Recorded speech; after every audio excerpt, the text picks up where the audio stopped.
So the group that I've included for you this month is Love Your Selfie, which is one of my favorite groups ever. This is my self-esteem group for elementary or middle girls. So probably like grades 2 to 6 you could, use it with. And I've used this group countless times with countless students, and I just love it. The kids always love it. It's one of my favorites. So I'm really excited to share it with you. I like to do a self-esteem group. Maybe you've already started to get some self-esteem referrals at this point in the year, but I like to do a self-esteem group earlier in the year so you can really build up these kiddos so you can give them, the skills they need to succeed throughout the school year.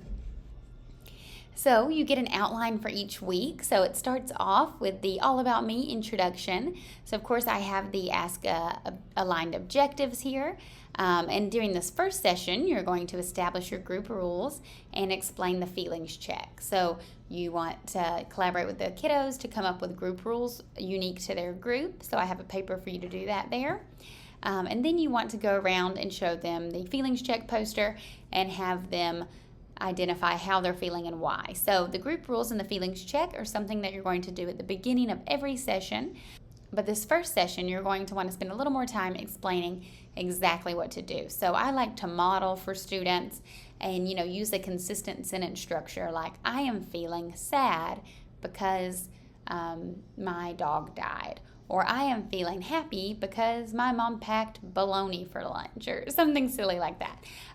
But that's just an example you can give them that they can share, and then model for them first, and then go around in a clockwise order. I like to start with a different student every time, and then they can always reference the sheet if they're having a hard time coming up with a feelings word. Then we have an icebreaker. So because this is our first session, we're going to play a get to know you bingo game. So this one's really fun. You print out the bingo cards here, and the students are going to be up and moving. They're walking around the room, and they're trying to find other kiddos who these sentences make sense for. So for example, I'll have my get to know you bingo sheet, and I'm going to walk around to the other group members and say, hey, do you love reading? And if they say no, but I love science, you're going to have them initial on the science square.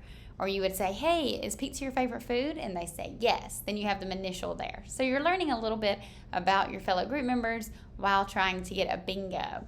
Now, if you have a smaller group here, then you can cut out these bingo paper chips, or you can use, any bingo chips you have or coins or whatever you have in your room.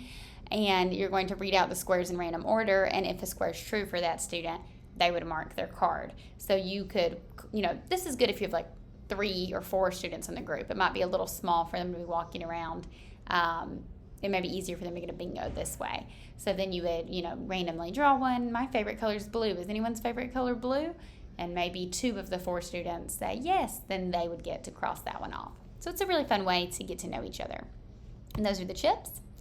And of course, because this is our first session, we want to do a self-assessment. So this is a pre-group self-assessment. You want to get the student's name and date and then have them answer these questions. And you also want to do this exact same self-assessment at the end of the group, in 6 or 8 weeks. And that way you can compare the results to see how it's changed after taking the group. Now, this is your, tier 2 group, but your data collection tool this month are self-assessment. So I've included print and digital self-assessments for a variety of topics, so you could even play around with the digital version if that's something you'd rather do with this group. And to conclude each week, we have a journal reflection. So this is journal reflection number 1, where they're just kind of talking about their first group session and what they're thinking. Then moving on to week 2, we have Who Am I? So the topic of this week is self-concept. We have our objective, our ASCA alignment there, and then we start with the group rules and feelings check. So for the icebreaker, it's like a guess who kind of game where students are going to fill out something you may not know about me cards. So these are the cards. So they're going to write in there, something you may not know about me is I have a twin, or something you may not know about me is I was born in Texas. Something like that, right? So they're going to write on their cards, and then you are going to scramble up the cards and read them out loud as a facilitator, and the kids are going to try and guess who wrote them. So again, another fun icebreaker to get to know each other. Because keep in mind, the icebreakers are get to know you icebreakers, but they're also reinforcing the concept of self-esteem, because we're getting students excited about who they are and sharing it with others.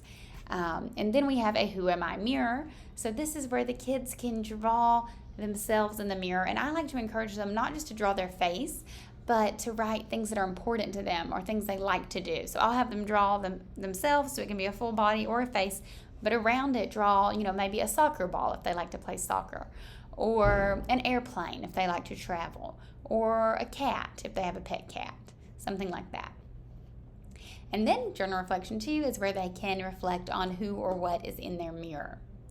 Now, week 3 is the I Love My Selfie week. This one is pure self-esteem building. So we start with the group rules and feelings check, and we're going to start the icebreaker. It's a self-esteem dice game. So what they're going to do is roll a die, and depending on where it lands, they'll answer the corresponding question. So this is a good way to kind of randomize group conversation. And then the activity for this week, I love this one. This is a build your own positive affirmation. So the girls are going to cut out these cards, and they're going to be all over the table, and then they can take turns building different positive affirmations. So I have some examples here, like I am loved, I am kind, I am unique, I think positive, I have friends. And these are in both black and white and color. And then after the activity as a group, each student will have this worksheet where they can kind of circle some affirmations and write them at the bottom there and to keep in their folder. And then just for fun, we have a quick positive name acronym. So they get to write their name vertically, and then with each letter they can write an adjective or a trait about themselves to match the corresponding letter. So these can be really fun as well. And you can get creative. Obviously, you see there for E, you could have something like encouraging or exciting, but excellent reader. You can use 2 words to make it easier for the kids. And with little ones, like second graders, I've actually written a lot of words on the board that start with the letters in their names, and then they can pick them. Sometimes it's hard for them to come up with them on their own. Then we have a reflection for journal number 3, asking them if they like who they are and writing 3 things about what they love about themselves. So the journals are getting a little more deep and a little more reflective as we go into the group. Now, week 4 is all about feelings, all the feels. So again, we have our objective, and then we jump into our group rules and feelings check, followed by an icebreaker. This time is a feelings charades game. So students are going to draw one of these cards and then act it out in front of the group, and the rest of the group will guess how they feel. So for example, if they grab the angry card, they're going to act out being angry. So maybe they're like clenching their fist or ripping up something, and the other students are guessing what the feeling is. So this is a really fun way to practice feelings identification. Again, they're in a fun print and black and white. And then I love this game for the activity. This is the Queen of Hearts game. So you just need a deck of playing cards, and then those same feelings cards that you just played with. So students are going to take turns drawing from the deck, and then depending on what they draw, there are different rules. So if they draw an even number, they're going to grab a feelings card and talk about a time that they felt that way. So if they draw a number 2 and then a proud, they're going to talk about a time that they felt proud. Now, if they draw an odd number, so let's say they draw number 3, and then they draw the proud card, they would ask the girl to their right about a time she felt that way. So they would say, hey, when's the time you felt proud?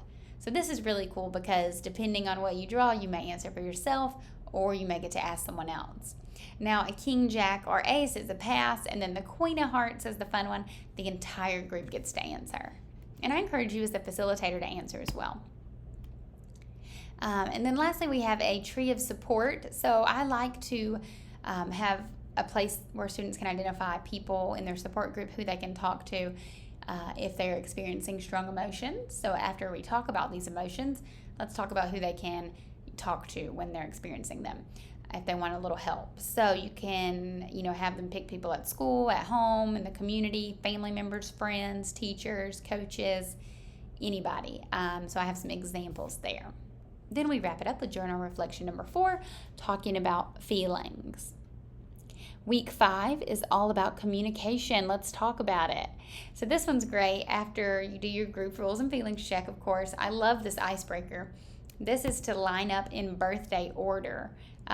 So this one, you don't even need any materials. You're just going to tell the students that they have to line up in birthday order without talking. So this is a fun way for them to communicate and cooperate without words, to see how they can figure out to get in the right order. So you turn on a song, they have the entire song length to get in order, and then when the song's over, you go through and ask them their birthdays and see if they did it or not. So obviously they would use like their fingers to indicate the months, move each other around. It's fun. And then for the activity for communication, we're going to talk about conflict resolution strategy, which is I statements. So students are going to fill out this I statements worksheet. So I want you to spend some time before you go into the scenario cards.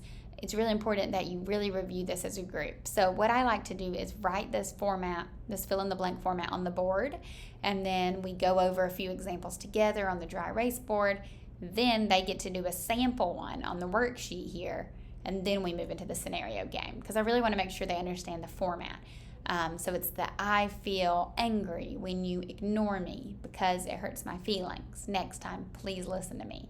So build a few of those together on the board, then have them read this example one, come up with one for themselves below, and then you'll move into the scenario game after they have a better understanding of I statements.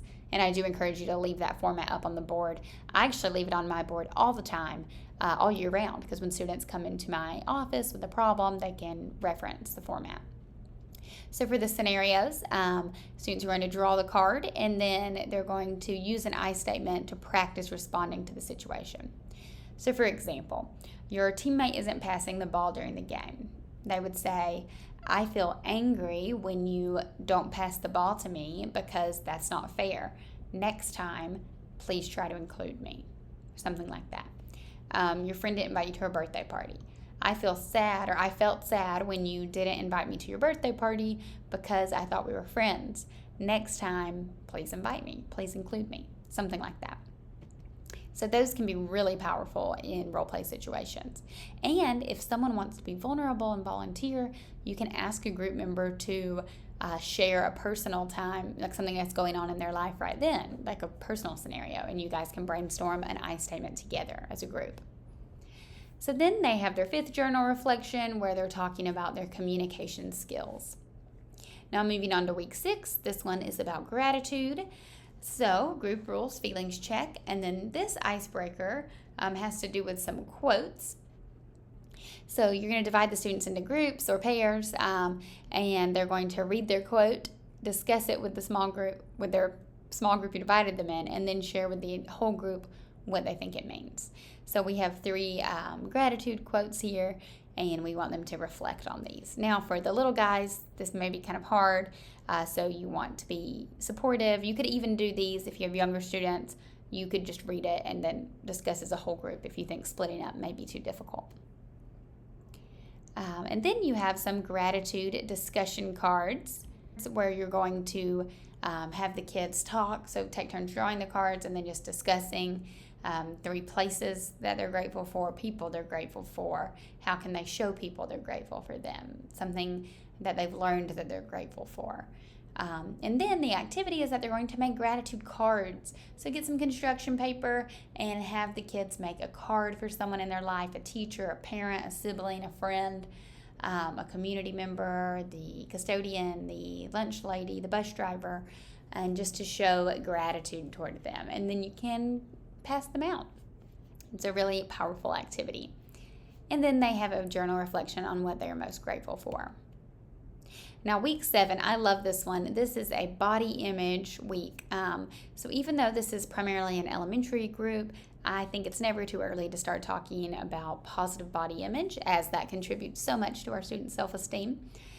So you're going to do the group rules and feelings check, and this one has a video you're going to watch. So you can either do the body parts worksheet first and then watch the video and discuss, or you can play the video first. I typically do the worksheet first, but you can switch it around if you like.